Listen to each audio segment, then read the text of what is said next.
সূরা নাহলের ৬৮ ও ৬৯ নম্বর আয়াতে উল্লেখ করা হয়েছে, মৌমাছির উদর হইতে নির্গত হয় বিবিধ বর্ণের পানীয়, যাহাতে মানুষের জন্য রহিয়াছে আরোগ্য। আমরা মাত্র কিছুদিন আগে জানতে পেরেছি মৌমাছির শরীর থেকেই মধু বের হয়। মৌমাছির শরীর থেকেই যে মধু পাওয়া যায়, আগে আমরা এই কথা জানতাম না। এখন আমরা জানি যে মধুর মধ্যে রয়েছে প্রচুর খাদ্যগুণ। মধুতে আছে প্রচুর ভিটামিন কে আর ফ্রুক্টোজ, আর এতে মাঝারি অ্যান্টিসেপ্টিকের বৈশিষ্ট্য রয়েছে। এর জন্য রাশিয়ান সৈন্যরা তারা কেটে যাওয়া জায়গায় মধু লাগিয়ে রাখত, আর এ কারণে সেখানে কোনো রকম ইনফেকশন হতো না, আর তাড়াতাড়ি তা শুকিয়ে যেত। যদি কোনো মানুষ ভোগেন কোনো অ্যালার্জিতে, গাছের ব্যাপারে অ্যালার্জি, যদি সেই গাছের মধু সেই লোককে খাওয়ানো হয়, তাহলে তার এই অ্যালার্জি আস্তে আস্তে কমে যাবে। শরীরবিদ্যার ব্যাপারে ইবনে নাফিসের কথা বলি, যিনি পবিত্র কোরআন নাজিল হওয়ার ৬০০ বছর পরে রক্ত সঞ্চালন প্রক্রিয়া আবিষ্কার করেন। আর কোরআন নাজিল হওয়ার ১,০০০ বছর পরে, মানে ইবনে নাফিসের আবিষ্কারের ৪০০ বছর পরে, উইলিয়াম হার্ভি তিনি ইউরোপে এই আবিষ্কারটা প্রচার করলেন।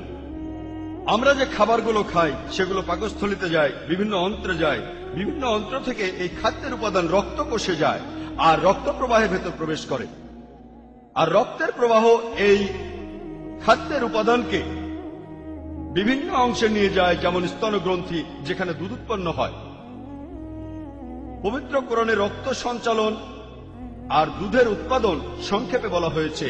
সূরা নাহলের ৬৬ নম্বর আয়াতে উল্লেখ করা হয়েছে যে, অবশ্যই গবাদি পশুর মধ্যে তোমাদের জন্য শিক্ষা রহিয়াছে, তাহাদের শরীর হইতে আমি তোমাদের পান করাই, উহাদের উদর হইতে, উহাদের উদর অবস্থিত বিভিন্ন অন্ত্র হইতে এবং রক্তের মধ্য হইতে তোমাদের পান করা বিশুদ্ধ দুগ্ধ, যাহা তোমাদের জন্য সুস্বাদু। পবিত্র কোরআনে সূরা মুমিনুনের ২১ নম্বর আয়াতে উল্লেখ করা হয়েছে, আর শুরুতেই আপনারা কোরআনের এই আয়াতের তেলাওয়াত শুনেছেন। বলা হয়েছে যে অবশ্যই তোমাদের জন্য শিক্ষণীয় বিষয় আছে আনামে, তোমাদেরকে পান করাই উহাদের উদরের দুগ্ধ, উহাতে রহিয়াছে তোমাদের জন্য প্রচুর উপকারিতা, এবং উহাদের গোশত তোমরা আহার করো। পবিত্র কোরআন রক্ত সঞ্চালন প্রক্রিয়া আর দুধ উৎপাদনের কথা সংক্ষেপে বলেছে ১৪০০ বছর আগে। প্রজনন বিদ্যার ক্ষেত্রে একবার কয়েকজন আরব দেশীয় ছাত্র, তারা সবাই কোরআনে প্রজনন বিদ্যা নিয়ে যেসব আয়াত আছে সেগুলোকে সব এক জায়গায় করল। তারপর তারা পবিত্র কোরআনের নির্দেশ মানল। আর সূরা ফুরকানের ৫৯ নম্বর আয়াতে উল্লেখ করা আছে যে, তাহার সম্বন্ধে যে অবগত আছে তাহাকে জিজ্ঞাসা করিয়া দেখো, জিজ্ঞাসা করো সেই ব্যক্তিকে যিনি জানেন। তো এই ছাত্ররা কোরআনের প্রজনন বিদ্যার উপর সব আয়াতগুলো জড়ো করলো, আর এই সবগুলো নিয়ে গেল প্রফেসর কিথ মুরের কাছে। প্রফেসর কিথ মুর হলেন টরন্টো ইউনিভার্সিটির অ্যানাটমি বিভাগের হেড অব দ্য ডিপার্টমেন্ট, কানাডায়। আর তিনি এই পৃথিবীতে প্রজনন বিদ্যার বিষয়ে একজন বিখ্যাত বিশেষজ্ঞ। প্রফেসর কিথ মুর প্রজনন তত্ত্ব নিয়ে পবিত্র কোরআনের বিভিন্ন আয়াতের অনুবাদ দেখলেন। তারপর বললেন, কোরআনের প্রজনন তত্ত্ব নিয়ে যে কথাগুলো বলা আছে তার মধ্যে বেশিরভাগই আমরা যা কিছু জানি প্রজনন তত্ত্বের উপরে তার সাথে মিলে যায়। তবে এখানে কয়েকটা বিষয় আছে যেগুলোকে আমি সঠিক বলতে পারি না, আবার বলতেও পারি না এগুলো ভুল, কারণ আমি এগুলো সম্পর্কে নিজেই কিছু জানি না। এই আয়াতগুলোর একটা সূরা ইকরা বা সূরা আলাকের ১ ও ২ নম্বর আয়াত। এখানে বলা হয়েছে, ইকরা বিসমি রাব্বিকাল্লাযী খালাক, খালাকাল ইনসানা মিন আলাক। পাঠ করো, পড়ো তোমার প্রতিপালকের নামে, তোমার প্রতিপালকের নামে যিনি সৃষ্টি করিয়াছেন। তিনি মানুষকে সৃষ্টি করিয়াছেন ঝুলন্ত একটি বস্তু হইতে, জোকের মতো দেখতে। তখন প্রফেসর কিথ মুর বললেন, আমি জানি না যে ভ্রূণের আকার কখনো জোকের মতো হয় কিনা। তখন তিনি ল্যাবরেটরিতে গেলেন আর খুব শক্তিশালী মাইক্রোস্কোপ দিয়ে মানব ভ্রূণের প্রথম দিকের অবস্থাটা পর্যবেক্ষণ করতে লাগলেন। তারপর এটাকে জোকের ছবির সাথে মেলালেন, আর তিনি এই দুটোর সাদৃশ্য দেখে নিজেই অবাক হয়ে গেলেন।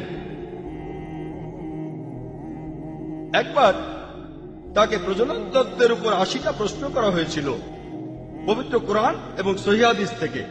তিনি বলেছিলেন যদি 30 বছর আগে আমাকে এই প্রশ্নগুলো করতেন তাহলে আমি এগুলোর অর্ধেকের উত্তর দিতে পারতাম না, কারণ প্রজনন তত্ত্ব মানুষের প্রজনন বিদ্যার উন্নতি বেশি দিন হয়নি, এই 30 থেকে 50 বছর হবে উন্নত হয়েছে। প্রফেসর কিথ মুর একটা বই লিখেছেন, দ্য ডেভেলপিং হিউম্যান, আর নতুন সংস্করণে 3 নম্বর এডিশনে তিনি কোরআন এবং হাদিস থেকে পাওয়া কিছু তথ্য ওই বইয়ে জুড়ে দিয়েছেন। এজন্য তিনি পুরস্কারও পেয়েছেন। বইটা ছিল সেই বছরের কোন লেখকের লেখা শ্রেষ্ঠ মেডিকেল বই। আর আমি যখন এমবিবিএস পড়ছিলাম তখন ফার্স্ট ইয়ারে আমরা এই বইটা পড়েছি, কিথ মুরের ডেভেলপিং হিউম্যান। যদি কেউ প্রজনন বিদ্যায় ভালো নম্বর পেতে চায় তাহলে তাকে কিথ মুরের বইটা পড়তেই হবে, আর যদি কেউ শুধু পাস মার্ক পেতে চায় তাহলে ইন্দরবীর সিং এর বই যথেষ্ট। তবে ভালো নম্বর পেতে চাইলে সবাইকে কিথ মুরের বইটা পড়তেই হবে। পরবর্তীতে এই বইটা পৃথিবীর অনেকগুলো ভাষায় অনুবাদ করা হয়েছে। প্রফেসর কিথ মুর বলেছেন, একথা মানতে আমার কোনো আপত্তি নেই যে হযরত মুহাম্মদ সাল্লাল্লাহু আলাইহি সাল্লাম হলেন ঈশ্বরের প্রেরিত দূত, আর পবিত্র কোরআন হচ্ছে ঈশ্বর প্রেরিত একটি আসমানি কিতাব। পবিত্র কোরআনের সূরা তারিকের 5 থেকে 7 নম্বর আয়াতে উল্লেখ করা আছে যে মানুষ ভাবুক কি হইতে তাহাকে সৃষ্টি করা হইয়াছে।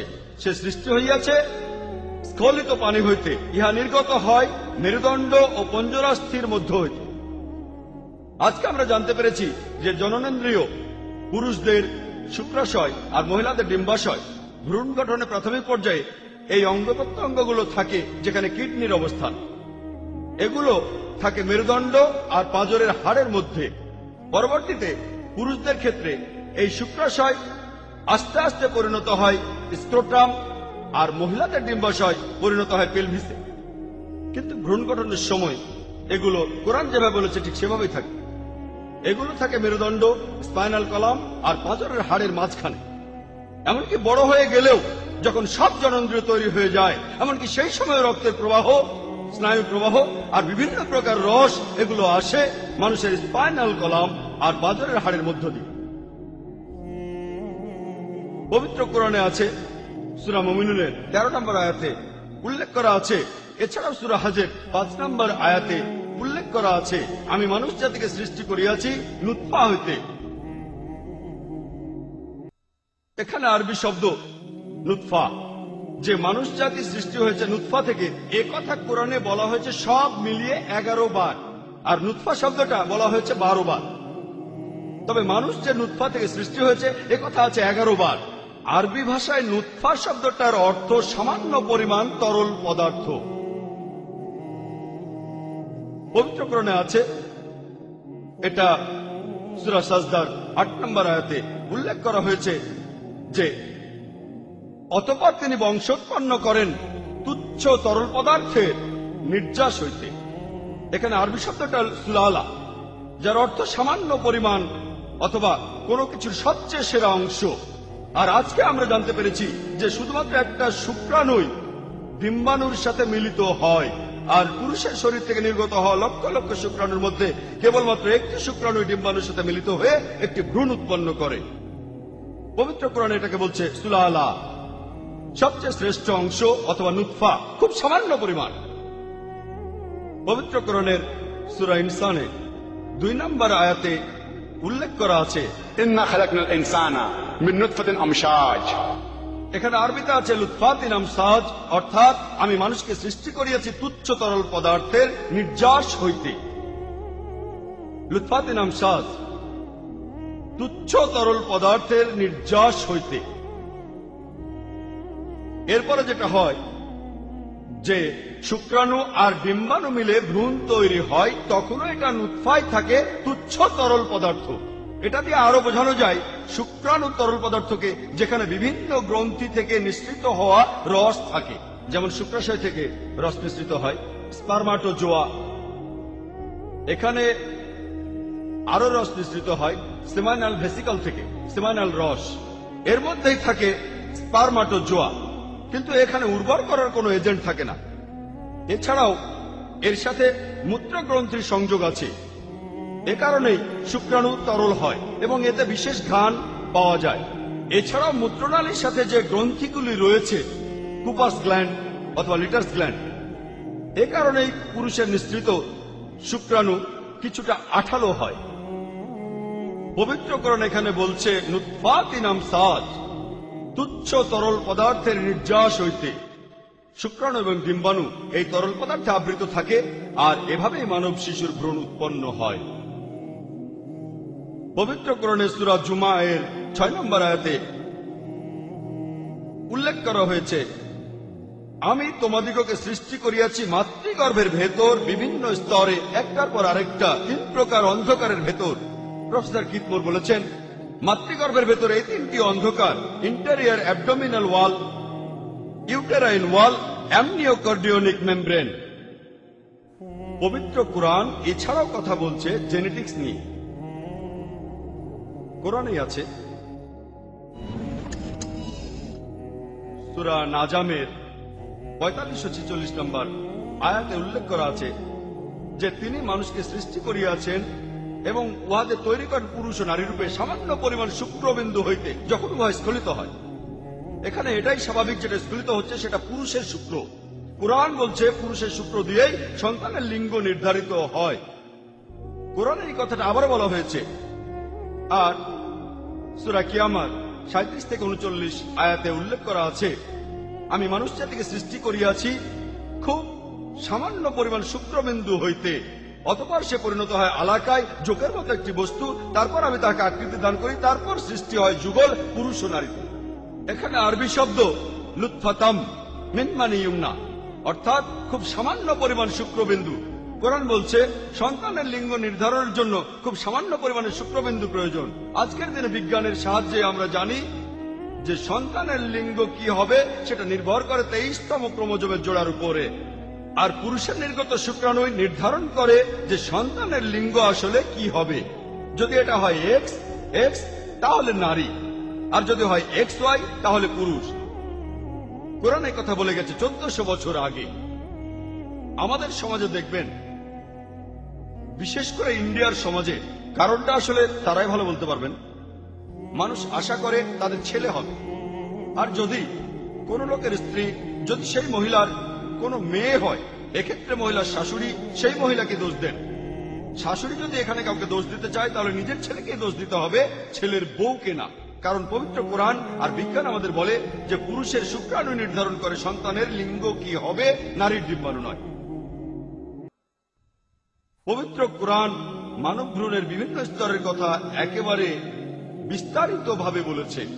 সূরা মুমিনুনের 12-14 নম্বর আয়াতে বলা হয়েছে যে আমি তো মানুষকে সৃষ্টি করিয়াছি সামান্য মৃত্তিকার উপাদান হইতে, অতঃপর আমি উহাকে শুক্রাণু রূপে স্থাপন করি কারারিম মাকিনে, এক নিরাপদ আধারে, পরে উহাকে পরিণত করি আলাকে, যে বস্তুটা ঝুলে থাকে, জোকের মতো বস্তু, অতঃপর আলাককে পরিণত করি মুদ্গায়, চিবানো মাংসপিণ্ডের মতো, মুদ্গাকে পরিণত করি ইজামায়, অস্থি, তারপর এই অস্থি পঞ্জরকে ঢাকিয়ে দেই লাহেম দিয়ে, অর্থাৎ মাংস, অবশেষে উহাকে গড়িয়া তুলি অন্য এক সৃষ্টি রূপে। অতএব সর্বোত্তম স্রষ্টা আল্লাহ কত মহান। পবিত্র কোরআনে সূরা মুমিনুনের এই 12-14 নম্বর আয়াত মানব ভ্রূণের বিভিন্ন স্তর নিয়ে বিস্তারিত কথা বলেছে। প্রথমে বলা হচ্ছে আল্লাহ নুতফাকে রাখেন সামান্য পরিমাণ তরল পদার্থকে রাখেন কারারিম মাকিনে, এক নিরাপদ আধারে। আধুনিক প্রজননবিদ্যা বলে যে মানব শিশুর ভ্রূণকে মায়ের গর্ভে রক্ষা করে মায়ের মেরুদণ্ড আর পোস্টেরিয়র ওয়াল রক্ষা করে। প্রথমে রক্ষা করে ইন্টেরিয়র অ্যাবডোমিনাল ওয়াল, ইউটেরাইন ওয়াল আর অ্যামনিওকার্ডিওনিক মেমব্রেন, 3টে স্তরে। তারপর উহাকে পরিণত করি আলাকায়, জোকের মতো দেখতে বস্তু, যে বস্তুটা ঝুলে থাকে। এখানে আরবি শব্দ আলাকার 3টি অর্থ রয়েছে। যে বস্তুটা ঝুলে থাকে, জোকের মতো দেখতে বস্তু, আরেকটা অর্থ হলো রক্তপিণ্ড। আলহামদুলিল্লাহ, এখানে 3টি অর্থকে প্রয়োগ করা যায়, কারণ প্রাথমিকভাবে মানব ভ্রূণ তার মায়ের জরায়ুর ভেতরে ঝুলে থাকে। একে দেখায় অনেকটা জোকের মতো, আর প্রফেসর মুর পরীক্ষা করে বলেছেন এটার ব্যবহার জোকের মতো। এই ভ্রূণ তখন রক্ত চুষে মায়ের শরীর থেকে এই ভ্রূণ রক্ত আর খাদ্য গ্রহণ করে, আর এই পর্যায়ে যদি গর্ভপাত ঘটানো হয় তখন এই ভ্রূণকে দেখায় একটি রক্তপিণ্ডের মতো। তখন এই ভ্রূণটিকে দেখায় একটি রক্তপিণ্ডের মতো। তাহলে কোরআন একটি শব্দ দিয়ে তিনটি অর্থ প্রকাশ করছে, আর তিনটি প্রয়োগ করা যায়। কোরআনে এই আলাকা শব্দটার ব্যবহার করা হয়েছে সব মিলিয়ে 6 বার। 2 বার সূরা মুমিনুনের 12 নম্বর আয়াত থেকে 14 নম্বর আয়াতে, সূরা হাজের 5 নম্বর আয়াতে একবার, সূরা গাফিরের 67 নম্বর আয়াতে একবার, সূরা কিয়ামার 38 নম্বর আয়াতে একবার, সবশেষে একবার সূরা ইকরার 2 নম্বর আয়াতে উল্লেখ করা হয়েছে। সব মিলিয়ে 6 বার বলা হয়েছে। আগেকার দিনে সপ্তদশ শতাব্দীতে লোকেরা ভাবত যে শুক্রাণু এর মধ্যে খুব ছোট্ট একটা মানুষ থাকে। একটা ছোট্ট মানুষ শুক্রাণুর মাথার কাছে অবস্থান করে, যেটা পরবর্তীতে মায়ের জরায়ুর ভেতরে বড় হয়। এভাবেই মানব শিশু জন্ম নেয়। এই মতবাদ বিশ্বাস করতেন জন সোয়ামার্ডেম, যিনি পারফরমেশন থিওরির প্রবর্তক। পরে তারা দেখলো যে ডিম্বাণু আকারে শুক্রাণুর চেয়ে বড়। তখন ডিগ্রাফ ও অন্যান্য বিজ্ঞানীরা বললেন যে পুরুষের শুক্রাণু এই ক্ষুদ্র মানুষটাকে ঢেকে রাখে না, আসলে ডিম্বাণুর ভেতরে এই ক্ষুদ্র মানুষটা থাকে। পরবর্তীতে অরভেন এহো, একজন বিখ্যাত বিজ্ঞানী, আবিষ্কার করেছেন আর বলেছেন যে এই বিশ্বজগৎ সম্প্রসারিত হচ্ছে, গ্যালাক্সিগুলো একটা থেকে আরেকটা দূরে সরে যাচ্ছে, যে কথাটা কোরআন বলে গিয়েছে 1400 বছর আগে। এটা এমন কোনো ব্যাপার না যে কোরআনে জ্যোতির্বিদ্যা সম্পর্কে বলা হয়েছে, কারণ আরববাসীরা তারা জ্যোতির্বিদ্যার বিভিন্ন ক্ষেত্রে বরাবরই খুব উন্নত ছিল। আমি আপনাদের মনে করিয়ে দিতে চাই যে পবিত্র কোরআন নাজিল হওয়ার কয়েকশো বছর পরে আরবরা জ্যোতির্বিদ্যায় বেশ উন্নতি সাধন করে। তাই পবিত্র কোরআন থেকেই আরবরা জ্যোতির্বিদ্যা সম্পর্কে জেনেছিল, তার উল্টোটা হয়নি। পদার্থবিজ্ঞানে একটা থিওরি আছে যার নাম অ্যাটমিজম। পরমাণু হলো কোন পদার্থের ক্ষুদ্রতম উপাদান, যেটাকে আলাদা করা যায় না। এই থিওরির কথা প্রথম বলেছিলেন ডেমোক্রেটাস, গ্রিক, 2300 বছর আগে। আর আরবদেরও এই জ্ঞানটা ছিল। আর পরমাণুর আরবি শব্দ হলো জাররা। কিন্তু আজকের দিনে বিজ্ঞান উন্নত হওয়ার পর আমরা জানতে পেরেছি, যদিও পরমাণু হলো কোনো পদার্থের ক্ষুদ্রতম উপাদান, পদার্থের বৈশিষ্ট্যই এর মধ্যে থাকে, তারপরও একে আলাদা করা যায় ইলেকট্রন, প্রোটন ইত্যাদি অংশে। তাই লোকে ভাবতে পারে কোরআন সেকেলে হয়ে গেছে। পবিত্র কোরআন জাররা সম্পর্কে বলেছে, আর বলেছে এটা একটা ক্ষুদ্রতম অংশ, কিন্তু কোথাও এই কথা লেখা নেই যে এটাকে আলাদা করা যায় না। পবিত্র কোরআনের সূরা সাবার 3 নম্বর আয়াতে উল্লেখ করা আছে, বলা হয়েছে যে যখন কাফিররা বলে আমাদের নিকট কিয়ামত আসিবে না, তাহাদের বলো আসিবেই, শপথ আমার প্রতিপালকের, নিশ্চয়ই তোমাদের নিকট ও আসিবে। তিনি অদৃশ্য বিষয়সমূহ সম্পর্কে সম্পূর্ণভাবে জ্ঞাত। আকাশমণ্ডলীয় পৃথিবীতে তাহার অগোচর নয় অনুপরিমাণ কিছু, কিংবা তদপেক্ষা ক্ষুদ্র অথবা বৃহৎ কিছু। তাহলে কোরআন বলছে অনুর চাইতে ছোট ও বড় উপাদান আছে। তাই কোরআন আসলে সেকেলে নয়, এটা খুবই আধুনিক। একই কথা আছে পবিত্র কোরআনে সূরা ইউনূসের 61 নম্বর আয়াতে উল্লেখ করা আছে যে তোমাদের প্রতিপালকের অগোচর নহে কিছুই, অনু অপেক্ষা ক্ষুদ্রতর অথবা বৃহত্তর কিছু। এবার ভূগোল সম্পর্কে বলি। আমরা এখন জানব পানিচক্র সম্পর্কে, যেটা প্রথম বলেছিলেন স্যার বার্নার্ড প্যালেসি 1580 সালে। তিনি ব্যাখ্যা করেছেন কিভাবে সমুদ্র থেকে বাষ্প হয়ে যায়, কিভাবে মেঘ তৈরি হয়, কিভাবে মেঘ উপরে উঠে যায়, কিভাবে সেখান থেকে বৃষ্টি হয়, বৃষ্টির পানি তারপর সমুদ্রে যায়, এইভাবে পানিচক্র পূর্ণ হয়। আগেকার দিনে মানুষ ভাবত খ্রিস্টপূর্ব 7ম শতকে সেজ অফ ম্যালটিস তিনি বলেছেন যে সমুদ্রের পানি বাতাসের সাথে মিশে যায় আর এই পানি পরবর্তীতে বৃষ্টি হয়ে পড়ে। মানুষ আগে বুঝতে পারত না যে মাটির নিচের পানি সেটা কিভাবে আসে। তাই তারা ভাবত পানির উপরে বাতাসের প্রচন্ড চাপের কারণে, বাতাস যে প্রচন্ড চাপ দেয়, এই কারণে উপরের পানি বৃষ্টিপাত হতে পারে। এই পানি মাটির উপরে পড়ে আর তারপর সমুদ্রের দিকে যায় একটা লুকানো পথে, যার নাম অ্যাবিস। আর প্লেটোর সময় এই পথটাকে বলা হতো স্ট্যাটারাস। এই মতবাদে পৃথিবীর মানুষ বিশ্বাস করে এসেছে 17শ শতাব্দী পর্যন্ত। আর অ্যারিস্টটলের থিওরি সহ বিভিন্ন দর্শন মেনে চলা হয়েছে ঊনবিংশ শতাব্দী পর্যন্ত, যে মাটি থেকে পানি বাষ্প হয়ে উপরে ওঠে, এটা তারপর পাহাড়ের উপরে জমা হয়, আর এই পাহাড়গুলোর উপরে তৈরি হয় হ্রদ। এখান থেকে মাটির নিচে পানি জমে। এখন আমরা জানি মাটির নিচে যে পানি জমে সেটা চুয়ে চুয়ে মাটির নিচে চলে যায়। পবিত্র কোরআনে আছে সূরা জুমারের 21 নম্বর আয়াতে উল্লেখ করা আছে, তোমরা কি দেখো না যে আল্লাহ তাআলা আকাশ হইতে বাড়ি বর্ষণ করেন, অতঃপর উহা ভূমিতে প্রবাহিত করেন, নির্ঝর রূপে প্রবাহিত করেন, এবং তদ্বারা বিভিন্ন বর্ণের ফসল উৎপন্ন করেন। এছাড়াও পবিত্র কোরআনে সূরা রুমের 24 নম্বর আয়াতে উল্লেখ করা আছে, আল্লাহ আকাশ হইতে বাড়ি বর্ষণ করেন এবং তদ্বারা ভূমিকে পুনর্জীবিত করেন। পবিত্র কোরআনে সূরা মুমিনুনের 48 নম্বর আয়াতে উল্লেখ করা আছে যে আমি আকাশ হইতে বাড়ি বর্ষণ করি পরিমিতভাবে, অতঃপর উহা মৃত্তিকায় সংরক্ষণ করি, আমি উহাকে অপসারণ করিতেও সক্ষম। পবিত্র কোরআনে সূরা আল হিজারের 22 নম্বর আয়াতে উল্লেখ করা আছে, বলা হয়েছে যে আমি বৃষ্টিগর্ভ বায়ু প্রেরণ করি, যে বায়ুতে বৃষ্টি থাকে, অতঃপর আকাশ হইতে বাড়ি বর্ষণ করি এবং উহা তোমাদিগকে পান করিতে দিই।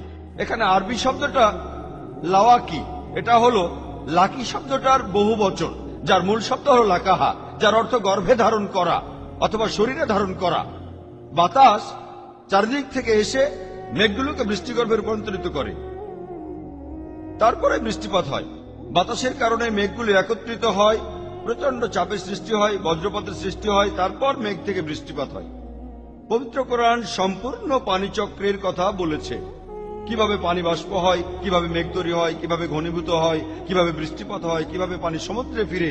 অনেক জায়গায় বলা আছে। সূরা নূরের 43 নম্বর আয়াতে উল্লেখ করা আছে, সূরা নাবার 12 নম্বর আয়াত ও 13 নম্বর আয়াতে, আর এছাড়াও সূরা রুমের 48 নম্বর আয়াতে উল্লেখ করা আছে। পবিত্র কোরআনে সূরা নূরের 43 নম্বর আয়াতে উল্লেখ করা আছে যে আল্লাহ সঞ্চালিত করেন মেঘমালাকে। এটা দিয়ে কোরআন কি বোঝাচ্ছে যখন বলা হচ্ছে আল্লাহ সঞ্চালিত করেন মেঘমালাকে? এখনকার দিনে যারা এরোপ্লেনে চড়ে বিভিন্ন জায়গায় গিয়েছেন তারা বলতে পারবেন, যখন এরোপ্লেন মেঘের উপরে চলে যায় তখন যদি মেঘের দিকে তাকান নিচে, তিনি দেখতে পাবেন মেঘগুলোকে দেখাচ্ছে একটা বিশাল ঢেউয়ের মতো। কোরআন কথা বলেছে 1400 বছর আগে। 1400 বছর আগে কোনো এরোপ্লেন ছিল না। পবিত্র কোরআন হাইড্রোলজি এবং পানিচক্র নিয়ে বিভিন্ন জায়গায় বিস্তারিত বর্ণনা দিয়েছেন।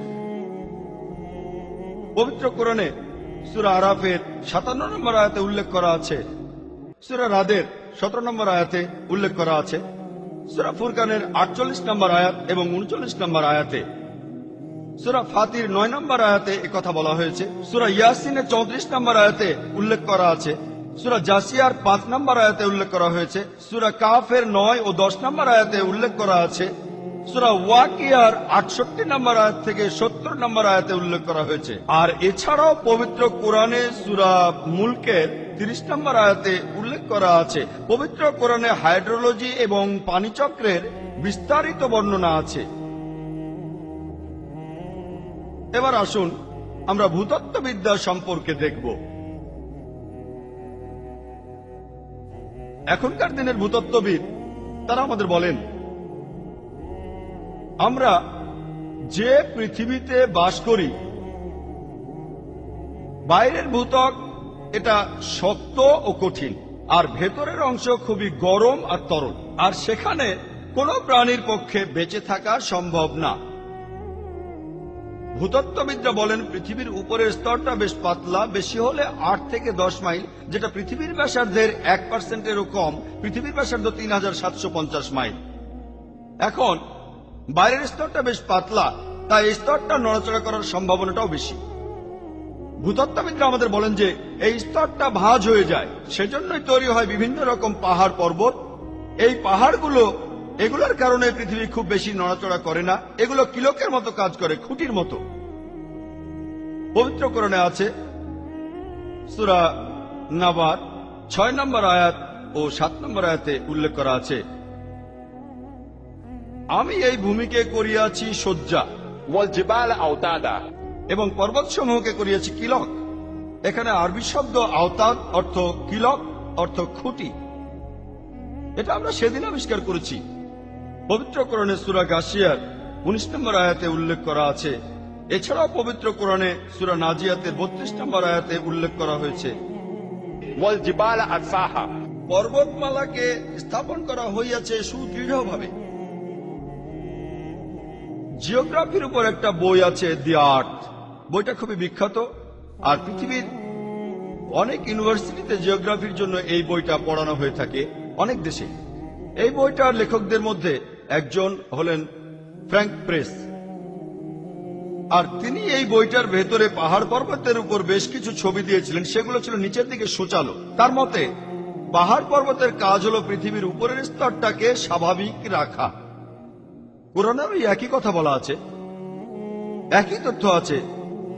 সূরা আম্বিয়ার 31 নম্বর আয়াতে একথা বলা হয়েছে। এছাড়াও পবিত্র কোরআনের সূরা লুকমানের 10 নম্বর আয়াতে উল্লেখ করা হয়েছে। এছাড়াও সূরা নাহলের 15 নম্বর আয়াতে উল্লেখ করা হয়েছে যে পৃথিবীতে স্থাপন করিয়াছেন সুদৃঢ় পর্বতমালা, যাহাতে পৃথিবী আন্দোলিত না হয়। পবিত্র কোরআনে পাহাড় পর্বতের কাজের কথা বলা হয়েছে 1400 বছর আগে, যেটা আমরা আবিষ্কার করলাম সেদিন। সমুদ্র সম্পর্কে বিভিন্ন তথ্য পবিত্র কোরআনে আছে। সূরা ফুরকানের 53 নম্বর আয়াতে উল্লেখ করা হয়েছে, আল্লাহ সুবহানাহু ওয়া তাআলা দুই দরিয়াকে মিলিতভাবে প্রবাহিত করিয়াছেন, একটা মিষ্টি ও সুপেয় এবং অপরটি লোনা ও খর, এবং উভয়ের মধ্যে রাখিয়ে দিয়েছেন এক বারজাক অন্তরায়, যাহা অতিক্রম করা নিষিদ্ধ। কোরআনে আরো বলা আছে, সূরা রহমানের 1920 নম্বর আয়াতে বলা হয়েছে যে مرج البحرين يلتقيان بينهما برزخ لا يبغيان আল্লাহ তাআলা প্রবাহিত করেন দুই দরিয়া, যাহারা পরস্পর মিলিত হয় এবং উহাদের মধ্যে রহিয়াছে এক অন্তরায়, যাহা অতিক্রম করতে পারে না। এখানে আরবি শব্দটা বারজাক অর্থ একটা অন্তরায়, আর বলা হয়েছে مرج البحرين يلتقيان অর্থাৎ দুই দরিয়ার প্রবাহিত পানি পরস্পর মিলিত হয়। আগেকার দিনের বিশেষজ্ঞরা তারা বুঝতে পারতেন না দুই দরিয়ার পানিকে নিয়ে এমন দুই কথা বলা হচ্ছে কেন। বলা হচ্ছে যে তারা পরস্পর মিলিত হয়, আবার বলা হচ্ছে তাদের মধ্যে অন্তরায় আছে। কুরআন সম্পর্কে বিশেষজ্ঞরা বলতে পারতো না যে এখানে আসলে কি বোঝানো হচ্ছে। বর্তমানে আমরা আধুনিক বিজ্ঞানের সাহায্যে জানতে পেরেছি যে এদের মধ্যে একটা তির্যক অন্তরায় আছে। এই দুই দরিয়ার পানি, মিষ্টি পানি আর নোনা পানি, এদের মধ্যে একটা অন্তরায় আছে। আর যখনই এই পানি এক সমুদ্র থেকে আরেক সমুদ্রে প্রবাহিত হয়, এই পানির চারিত্রিক বৈশিষ্ট্য তখন বদলে যায়, আর তারপর সেই সমুদ্রের পানির সাথে মিলিত হয়। অন্তরায় আছে। এই অন্তরায়কে বলা হয় একটা ট্রানজিশনাল হোমোজেনাইজিং স্পেস বা এরিয়া। দুই দরিয়ার পানি যদিও পরস্পর মিলিত হয়, কিন্তু এদের বৈশিষ্ট্য তারপরও আলাদাই থাকে। নোনা পানি তখনও নোনাই থাকে, আর মিষ্টি পানিও মিষ্টি অবস্থায় থাকে। আর এই ধরনের ঘটনা দেখতে পাবেন কেপ পয়েন্টে, দক্ষিণ আফ্রিকার কেপ টাউন শহরের দক্ষিণ উপকূলে, যেখানে নোনা আর মিষ্টি পানি মিলিত হয়, কিন্তু তারা আলাদাই থাকে, পরস্পর মেশে না। আর যখন পানি প্রবাহিত হয়, এই পানির বৈশিষ্ট্য বদলে যায়। একই ঘটনা আপনারা দেখতে পাবেন মিশরে, যেখানে নীলনদের পানি ভূমধ্য সাগরে গিয়ে পড়ে। একই ঘটনা দেখতে পাবেন উত্তর আমেরিকায়, সেখানে গালফ অফ মেক্সিকো থেকে শুরু করে দুই দরিয়ার পানি 1000 মাইল একসাথে প্রবাহিত হয়েছে। দুই ধরনের পানি, নোনা পানি আর মিষ্টি পানি, তারপরও তারা আলাদাই থাকে। যদি এখানে নৌকায় করে যান, আর আপনারা যদি নৌকার এক পাশ থেকে পানি তোলেন আর অন্য পাশ থেকেও পানি তোলেন, আপনি দেখবেন যে দুই পাশের পানি আলাদা। এক পাশের পানি মিষ্টি আর অন্য পাশেরটা নোনা। এমনকি তাপমাত্রাও আলাদা থাকে। এছাড়াও জিব্রাল্টার প্রণালীর কাছে আটলান্টিক ও পাশে ভূমধ্য সাগর, এদের মধ্যে একটা অন্তরায় আছে। আর কোরআনের এই কথাটার সত্যতা প্রমাণ করেছেন প্রফেসর হে, যিনি আমেরিকার একজন বিখ্যাত সমুদ্র বিজ্ঞানী।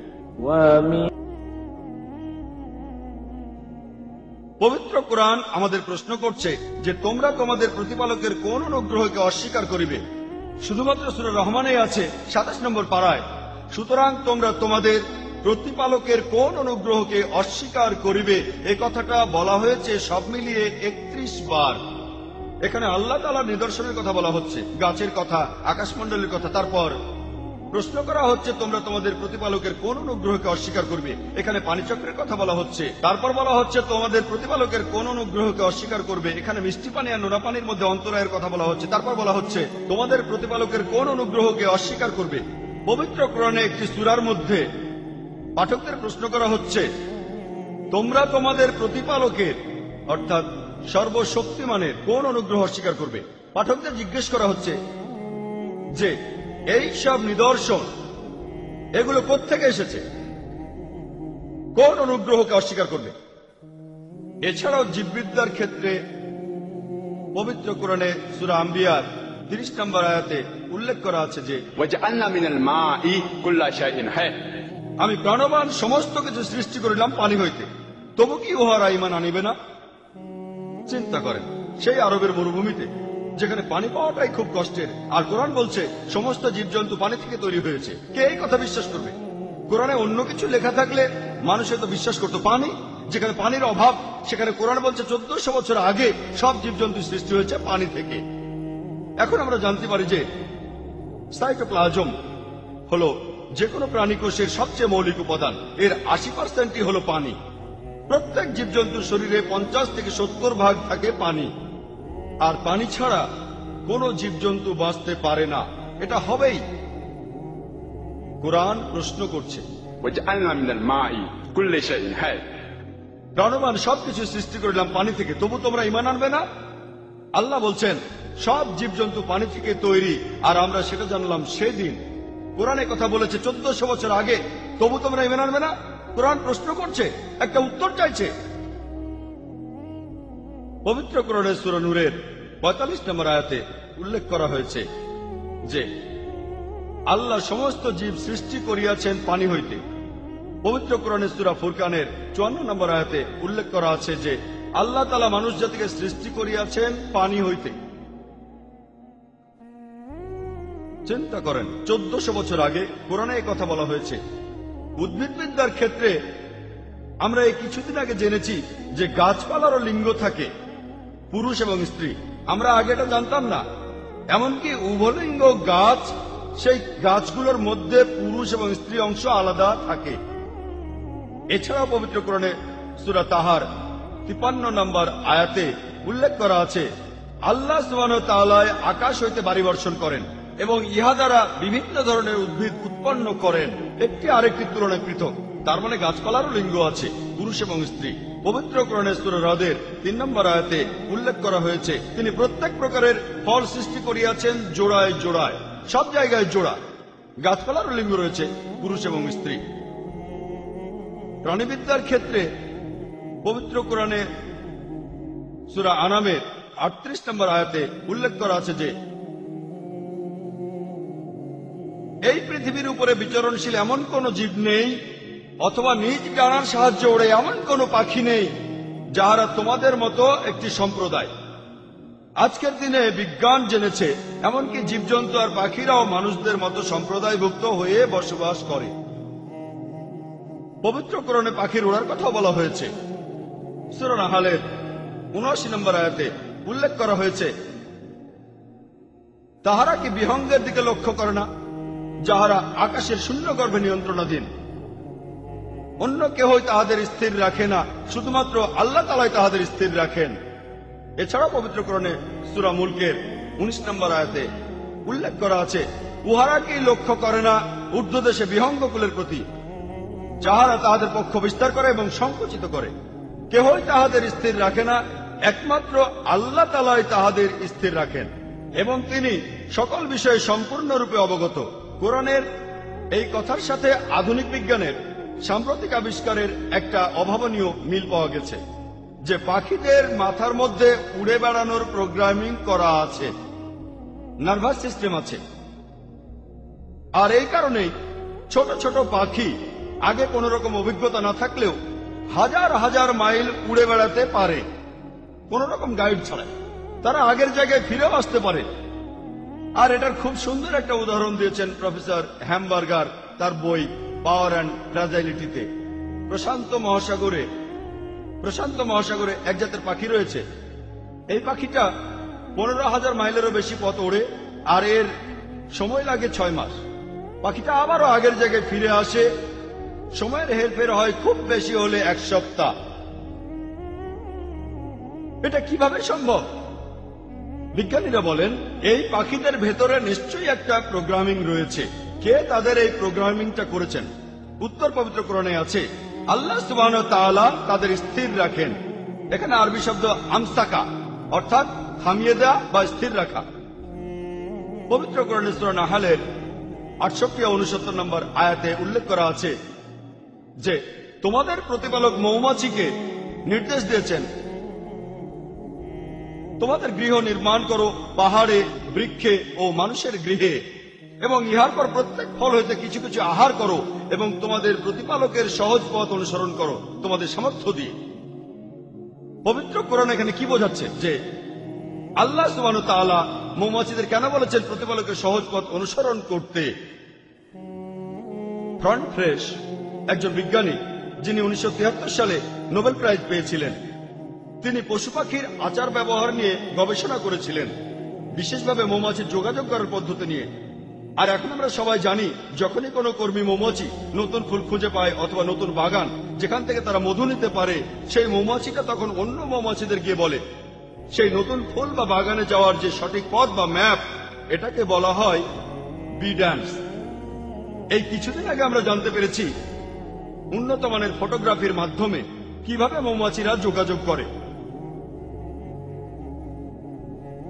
কোরআনের এই আয়াতে মৌমাছির যে লিঙ্গের কথা বলা হয়েছে সূরা নাহলের 14 নম্বর পারায় 68 ও 69 নম্বর আয়াতে, সেটা হলো স্ত্রী মৌমাছি, कुली और फसलों की। যার অর্থ একটা স্ত্রী মৌমাছি। আগে আমরা জানতাম যে কর্মী মৌমাছি আসলে পুরুষ লিঙ্গের মৌমাছি, আর সেজন্য শেক্সপিয়ার তার নাটক হেনরি দ্য ফোর্থে তিনি লিখেছেন যে সৈনিক মৌমাছি, পুরুষ মৌমাছি, তারা তাদের রাজার কাছে গেল। আজকে আমরা জানতে পেরেছি মৌমাছিদের আসলে কোনো রাজা নেই, তাদের আছে রানী। আর কর্মী মৌমাছি ও পুরুষ মৌমাছি নয়, এরা আসলে স্ত্রী মৌমাছি। চিন্তা করেন, পবিত্র কোরআন কর্মী মৌমাছির লিঙ্গ সম্পর্কে বলেছে 1400 বছর আগে, যেটা আমরা আবিষ্কার করলাম কয়েকদিন আগে মাত্র। পবিত্র কোরআনে আছে সূরা আনকাবুতের 41 নম্বর আয়াতে উল্লেখ করা হয়েছে যে যাহারা অপরকে অভিভাবক রূপে গ্রহণ করে আল্লাহ সুবহানাহু ওয়া তাআলার পরিবর্তে, তাদের দৃষ্টান্ত হলো সে মাকড়সার ন্যায় যে নিজের জন্য ঘর বানায়, এবং ঘরের মধ্যে মাকড়সার ঘরই তো ভঙ্গুর, দুর্বলতম। যদি কেউ আল্লাহ সুবহানাহু ওয়া তাআলাকে ত্যাগ করে অন্য ঈশ্বরের উপাসনা করে, তাদেরকে বোঝানোর জন্য মাকড়সার ঘরের কথা বলা হয়েছে, ভঙ্গুর, দুর্বল, পাতলা। এখানে মাকড়সার জীবন ধারণ সম্পর্কেও কথা বলা হচ্ছে। আমরা কিছুদিন আগে জানতে পেরেছি যে অনেক সময় স্ত্রী মাকড়সা পুরুষ মাকড়সাকে মেরে ফেলে। পবিত্র কোরআনে সূরা নামলের 17 এবং 18 নম্বর আয়াতে উল্লেখ করা আছে যে সুলাইমানের সম্মুখে জিন, মানুষ ও বিহঙ্গ মানে সুলাইমানের বাহিনী যখন পিপিলিকা অধ্যুষিত এলাকায় এসে পৌঁছল, তখন এক পিপিলিকা বলিল, তোমরা তোমাদের গৃহে প্রবেশ করো, যেন সুলাইমান এবং তাহার বাহিনী তাহাদের অজ্ঞাতসারে তোমাদিগকে পদতলে পিছিয়ে না ফেলে। লোকে হয়তো ভাববে কোরআনে এইসব রূপকথার গল্প লেখা কেন? এখানে এই পবিত্র কোরআন পিঁপড়ার কথা বলছে। পিঁপড়ারা নিজেদের মধ্যে কথা বলছে, এটা একটা রূপকথার বই। কিছুদিন আগে আমরা জানতে পেরেছি যে কোনো প্রাণী অথবা কোনো কীট যার সাথে মানুষ জাতির সবচেয়ে বেশি মিল আছে, সেটা হলো পিঁপড়া।